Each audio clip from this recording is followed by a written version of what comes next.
السلام علیکم، آپ دیکھ رہے ہیں پروگرام خبر یہ ہے اور میں ہوں شازیہ اکرم۔ تو آج کی خبر یہ ہے کہ اسلام آباد میں سیاسی گرما گرمی برقرار ہے۔ آج قومی اسمبلی میں حکومت اور اس کے اتحادی جماعتوں نے بھرپور طاقت کا مظاہرہ دکھانے کا فیصلہ کیا ہے، جبکہ دوسری جانب اپوزیشن جماعت مسلم لیگ نون اور دیگر اپوزیشن جماعتوں نے صدر اور وزیر اعظم کے خلاف تحریک عدم اعتماد لانے کا فیصلہ کیا ہے۔ اور دوسری خبر یہ ہے کہ دفاعی کابینہ کی دفاعی کمیٹی کا جو فیصلہ اجلاس ہے کل ہفتے کو ہوگا، جس میں army chief general Ashfaq Parvez Kayani بھی شریک ہوں گے۔ دیکھتے ہیں کہ آرمی چیف اور وزیر اعظم کی یہ ملاقات محاذ آرائی کی خبروں کو کس حد تک ختم کرتی ہے۔ پروگرام کا آغاز کرتے ہیں، ہمارے ساتھ ہیں سلمان غنی صاحب، سمی ابراہیم اور سعید قاضی، اسلام آباد کے بیورو چیف ارشد شریف اور کراچی کے بیورو چیف ریحان ہاشمی اس پروگرام میں ہمارے ساتھ ہوں گے۔ اس کے علاوہ اور بھی بہت سی خبریں، ہم اہم خبریں آپ سے شیئر کریں گے، لیکن ایک بریک کے بعد ہمارے ساتھ رہیں۔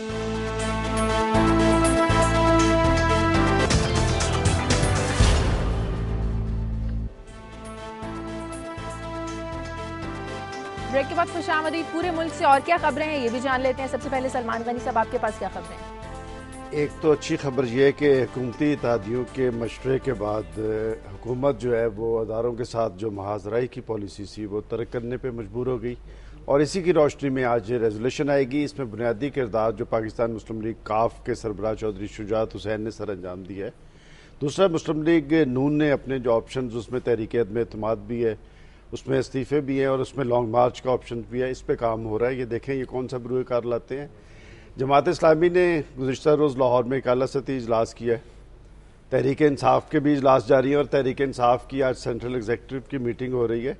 اور دلچسپ امر یہ ہے کہ پاکستان مسلم لیگ نون، جماعت اسلامی اور تحریک انصاف کے مطالبات ایک ہی ہیں، اور خاص طور پہ نئے انتخابات کے حوالے سے، لیکن تینوں کی آپس میں ریزرویشن ہے۔